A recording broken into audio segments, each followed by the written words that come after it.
In this video, we're going to be looking at Cartan's criterion, which is an important criterion for determining whether a Lie algebra is solvable based on the traces of certain endomorphisms of that Lie algebra. And so before we look at solvability, we're actually going to relate the trace to conditions on nilpotency.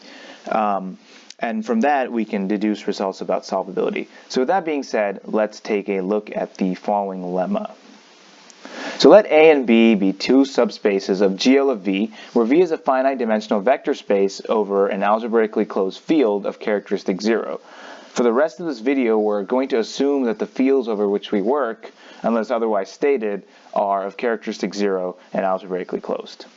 And so define M as the set of all x in GL of V such that the action of add x on B sends B into A. Now, furthermore, suppose some x in M satisfies trace of x times y is equal to 0 for all y in M. Then we claim that x is nilpotent. So, in order to begin, we are going to use our Jordan decomposition from last time. And it's going to be pretty obvious why. If we can write, let's change the color here. So, if we can write x is equal to s plus n as our Jordan decomposition, and decomposition, where S is the semi-simple part and N is the nilpotent part, if we can show that S is equal to 0, well then it follows immediately that X is nilpotent. And so with that in mind, we want to make S as nice as possible so we can show that it's 0. So because S is semi-simple, we can, there exists a basis beta, let's say equal to V1, V2, Vm of V, in which S is diagonal, right? Because it's semi-simple. So we can write S maybe as follows. We can say S is equal to lambda 1, lambda 2, lambda m. And zeros up here. Okay? And so if we can show that all the lambda I are equal to 0, well then S has to be 0, and then we get what we want. So this is where a neat algebraic construction comes in. We're going to just look at the lambda I as kind of vectors of themselves and not really as elements of the field. And we're going to define the following vector space. E is equal to the Q, the rational span that is, of lambda 1, lambda 2, lambda m. So in particular, an arbitrary element of E, let's say epsilon, is equal to Q1 lambda 1 plus Q2 lambda 2 plus Qm lambda m. So it's just formal linear combinations with coefficients in Q of these guys here. And so if these guys were all to be 0, then E would be the 0 space, right? It'd be just the Q span of 0. And so if we can somehow show that E is 0-dimensional, we're done. And so it turns out one nice way of doing this is to show that E star, so show E star, the dual space, is equal to 0. This is because the dimension of E is equal to the dimension of E star, because the dimension of E is always finite, and so there's a bijection between E and E star. And in particular, it's always finite because we only have a finite number of eigenvalues. The E is at most dimension m. So we want to show that E star is 0, and then follows E is 0, and then everything else follows. And we can conclude that X is nilpotent, which is our ultimate goal. So we have E star, and if we want that to be 0, then that means we want to show any linear functional f from, E to Q is 0. Okay, so this is going to be our goal. This is equivalent to saying E star equals 0, because E star by definition is all linear functionals from E to Q. So this is going to be our current sub goal.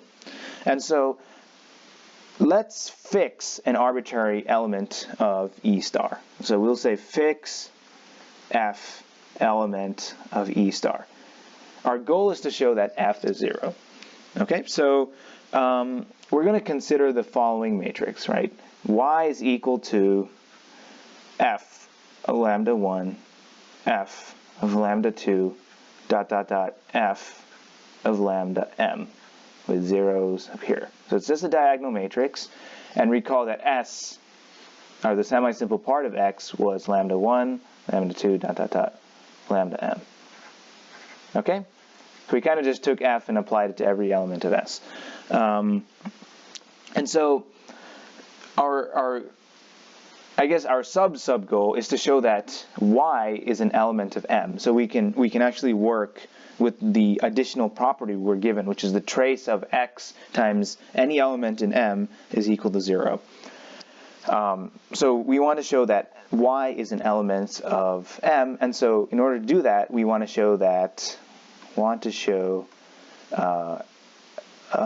Y is an element of M. So that means this follows if Y bracket with B is contained in A. So we want to study add Y, okay? And by the similarity here between Y and S, we'll see why we also want to consider add S. So I'll start with add S, right? What is add S? Well, add S and add Y are both elements of GL of V. Okay? And so in these would be, both of these guys are M squared by M squared matrices. And the easy way to see that is that if we fix a basis for this guy, say Eij with respect to beta, so that is Eij is equal to, the ith row, jth column has a 1, 0 everywhere else in the beta basis, just in the same Y, I should have been clear, is in the beta basis, and S is in the beta basis that we defined earlier. And so in this basis, right, we have M squared basis vectors, so add S and add Y are going to be M squared by M squared matrices. And so now let's take a look at what they actually look like. And so that's determined by how they act on the basis vectors. So we want add S acting on Ei of j. We want to determine what this is. So this is simply S bracket Eij, and this is equal to, well, S is diagonal, so we can write this as k equals 1 to m lambda k ekk bracket Eij. And so now you should be an expert with these sort of manipulations, and so you should see immediately, well, by linearity and by the commutation relation here, the only contribution is going to be from when k is equal to I on the inside, and in the other way when j is equal to k. And so what we get is this is equal to lambda I minus lambda j acting on Eij. So when add S as a linear operator in GL of V acts on Eij, one of our basis vectors, we get a scalar multiple of Eij. So that immediately means that add S is diagonal. Okay? And so similarly, by the exact same argument, add Y acting on Eij is equal to F of lambda I minus F of lambda j times Eij, and so we deduce that add Y is diagonal. Okay, and so this is kind of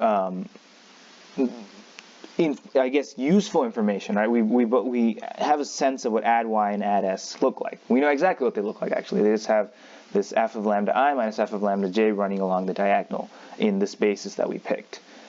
So now is how we're going to relate add S to add Y.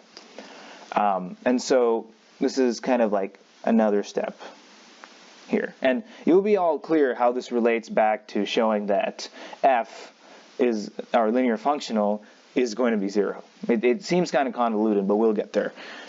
So we have add S and add Y are both diagonal. So now step aside and consider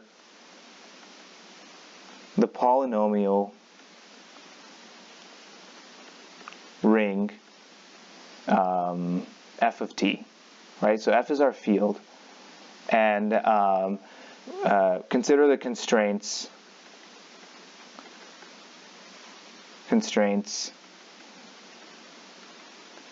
on R of t, element of f of t, such that R of lambda I minus lambda j is equal to f of lambda I minus f of lambda j for all pairs I comma j between 1 and m inclusive. Okay? And so we want to find a polynomial that satisfies this.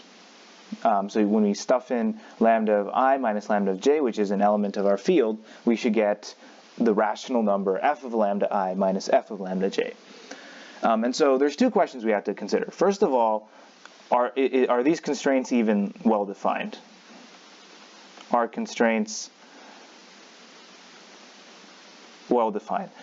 That is to say, we can't allow to put in one value and then get two separate values. And so let's check that that doesn't happen.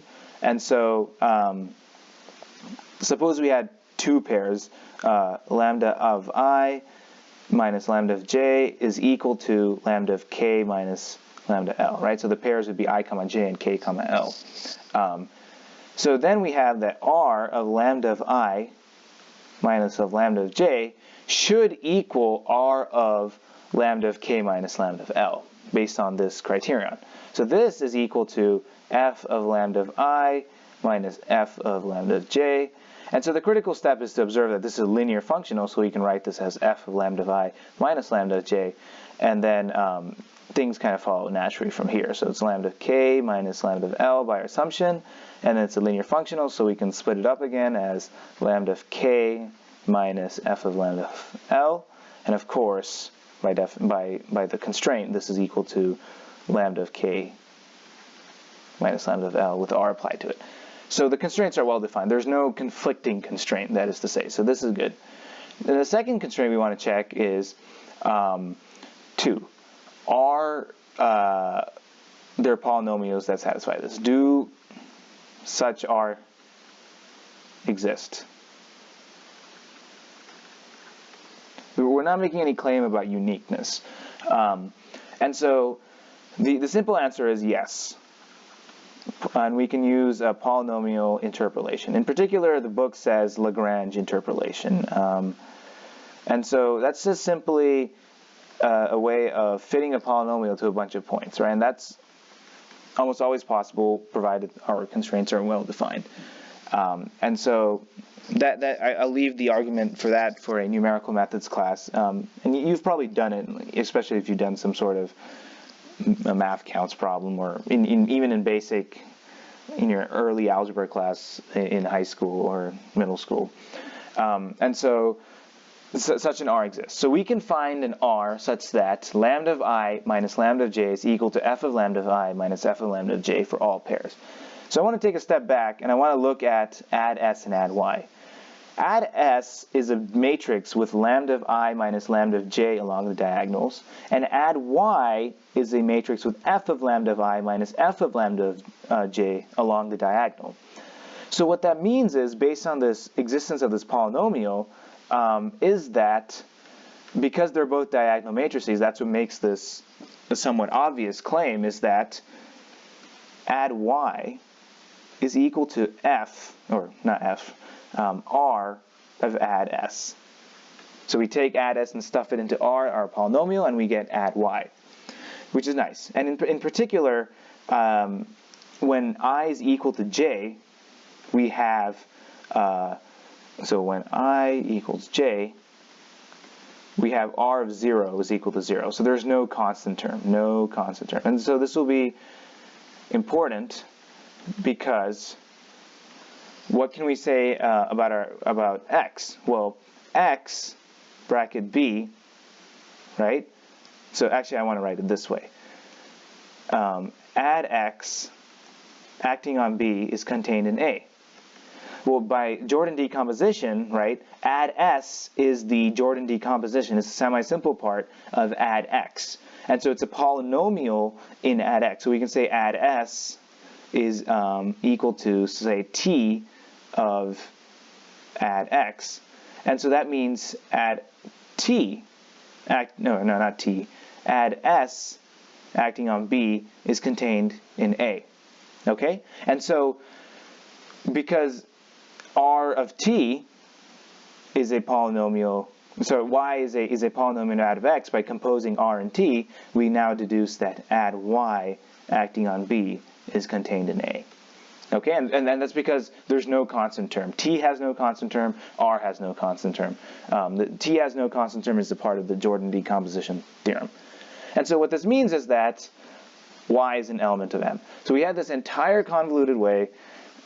Well, I wouldn't say, actually I shouldn't say convoluted, I think it's pretty elegant, but we had this nice way of showing that Y, this matrix here, with f of lambda I along the diagonal, is an element of M. So now we can come back and look at f. We're ready to show that f is actually equal to 0.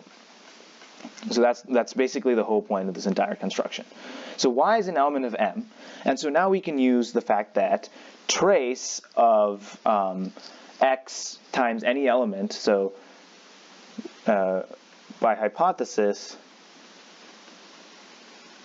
trace of X times P, because I don't want to use Y again because we have Y up here, is equal to 0 for all P in M.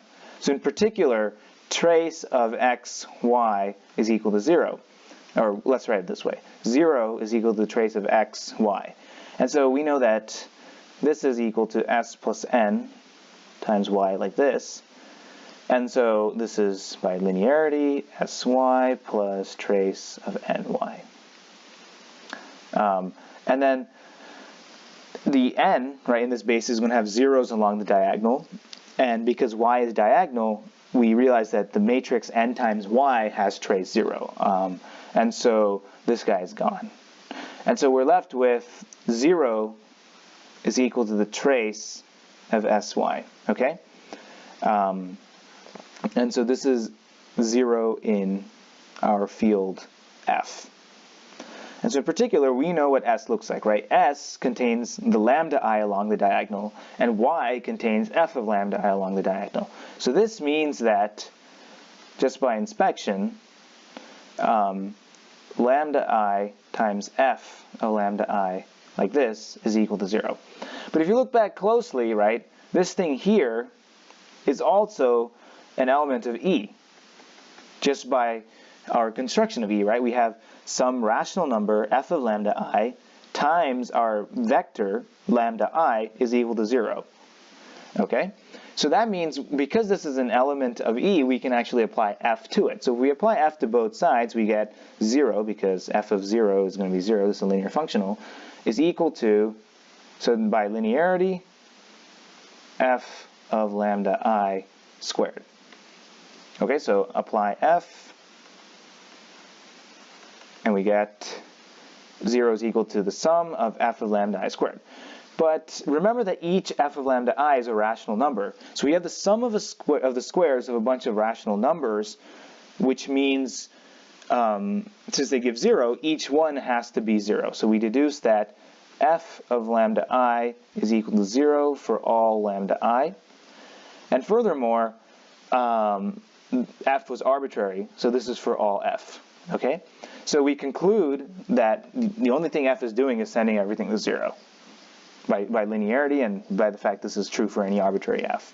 And so this means that E star is equal to 0. So by finiteness, finite dimensionness, E is equal to 0.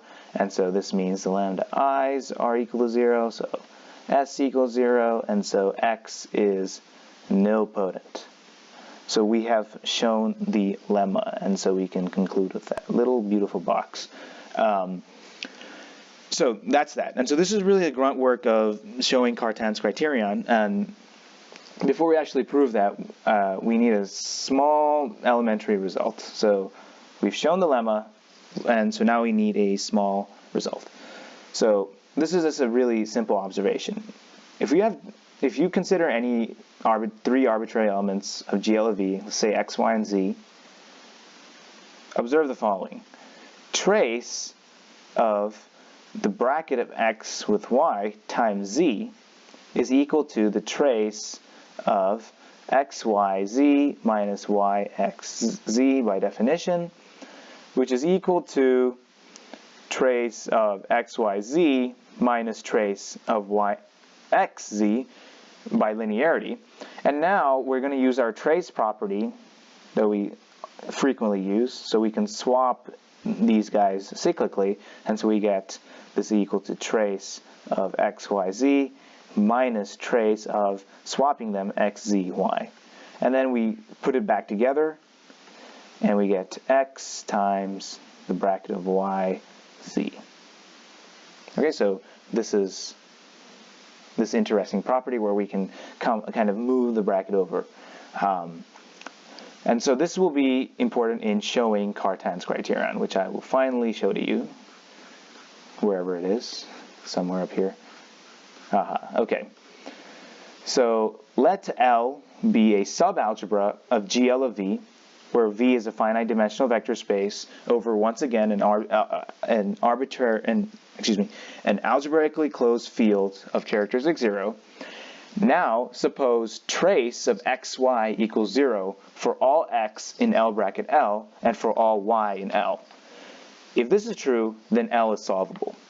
So the idea is that we're going to show that we're going to use it this way. Apply lemma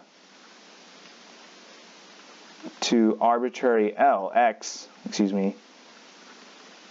in L bracket L to deduce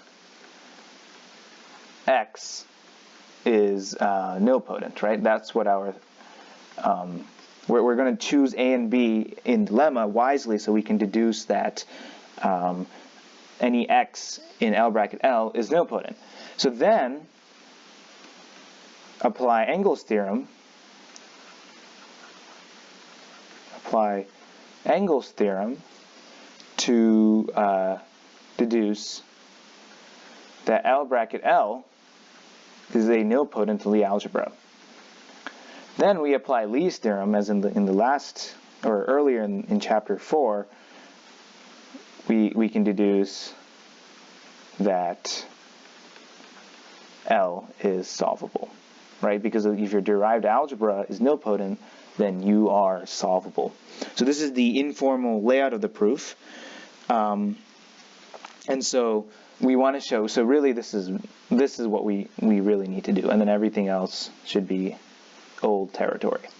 Okay, so we're going to apply the lemma. We're going to take V, the same V, and then we're going to set A as L bracket L, and B is equal to L. So in our lemma, that means that M is equal to X element of GL of V. So X actually doesn't have to be an element of L. It can be in the larger algebra containing L, which is the general linear algebra, such that add X sends B, which is L, into L bracket L. Okay? So it should be immediately obvious that if X is an element of L, then X is an element of M, because that's just from the definition of the derived algebra. So we can write L is contained in M. However, our hypothesis for the lemma, right, is that the trace, so let me actually write this. Hypothesis for the lemma is that trace of xy, or let me be clear. The hypothesis for the theorem, the Cartan's criterion, that is that trace of xy is equal to 0 for all x in their derived algebra and for all y in L. However, if we pick some x in L bracket L, what we actually need, we need trace of xy equals 0 for all y in M. We need trace of xy equals 0 for all x in L bracket L and for all y in M to apply lemma. Okay, so we seem to have not assumed enough. However, this can be actually shown from the definition of the derived algebra. So recall that L bracket L is spanned by simple commutators, right? That's how we constructed it. Simple commutators. Pardon my spelling if it's wrong. And so these simple commutators, right? It would suffice to show that these simple commutators, as they're generators of L bracket L, it would suffice to show that trace of a simple commutator, which I'll write as xj bracket yj, acting on z, or I want to be consistent in my notation, so I'm going to say acting on y in M is equal to 0. So we want to show. Okay, so this would be for all y in M, and for, I guess, for all simple commutators